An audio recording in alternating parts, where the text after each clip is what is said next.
ఢిల్లీలో 52.9 డిగ్రీలట. దేశంలోనే అత్యధికం. ప్రపంచవ్యాప్త గరిష్టాల్లో 5వ స్థానమట. అంటే టోటల్ విశ్వవ్యాప్తంగా నమోదైన ఉష్ణోగ్రతల్లో 5th ప్లేస్లో ఉందట. ఏది ఢిల్లీలో టెంపరేచర్. మధ్యాహ్నం మండు టెండ, సాయంత్రం వానతో ఊరట. ఎండ దెబ్బకు ఢిల్లీలో జీవితకాల గరిష్టానికి విద్యుత్ డిమాండ్. 52.9 డిగ్రీలు. సెన్సర్ తప్పిదం కావచ్చని ఐఎండీ ప్రెస్ నోట్. సెన్సార్ తప్పు కావచ్చని చెప్తున్నారట. నీటి వృధా పైన 2,000 రూపాయల జరిమానా. నిఘాకు 200 బృందాలు.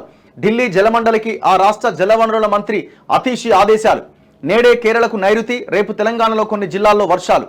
రాష్ట్రంలోనూ ఎండ ప్రచండం. మంచిర్యాల జిల్లా కొండాపూర్లో 46.4 డిగ్రీలు, నిల్వాయిలో 46, అశ్వాపురం బెల్లంపల్లిలో 45.8, మంచిర్యాల పెద్దపల్లి భద్రాద్రిలో వడదెబ్బతో 5గురు చచ్చిపోయారు పాపం. చాలా దారుణమైన టెంపరేచర్ కనబడతా ఉన్నది ఢిల్లీలో. ఢిల్లీలో 52.9 డిగ్రీలట.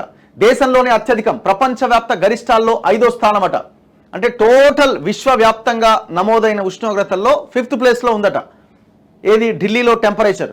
మధ్యాహ్నం మండు టెండ, సాయంత్రం వానతో ఊరట. ఎండ దెబ్బకు ఢిల్లీలో జీవితకాల గరిష్టానికి విద్యుత్ డిమాండ్. 52.9 డిగ్రీలు. సెన్సర్ తప్పిదం కావచ్చని ఐఎండీ ప్రెస్ నోట్. సెన్సార్ తప్పు కావచ్చని చెప్తున్నారట. నీటి వృధా పైన 2,000 రూపాయల జరిమానా. నిఘాకు 200 బృందాలు. ఢిల్లీ జలమండలికి ఆ రాష్ట్ర జలవనరుల మంత్రి అతీషి ఆదేశాలు. నేడే కేరళకు నైరుతి, రేపు తెలంగాణలో కొన్ని జిల్లాల్లో వర్షాలు. రాష్ట్రంలోనూ ఎండ ప్రచండం. మంచిర్యాల జిల్లా కొండాపూర్లో 46.4 డిగ్రీలు, నిల్వాయిలో 46, అశ్వాపురం బెల్లంపల్లిలో 45.8, మంచిర్యాల పెద్దపల్లి భద్రాద్రిలో వడదెబ్బతో 5గురు చచ్చిపోయారు పాపం. చాలా దారుణమైన టెంపరేచర్ కనబడతా ఉన్నది ఢిల్లీలో, మన రాష్ట్రంలో కూడా కొన్ని జిల్లాల్లో.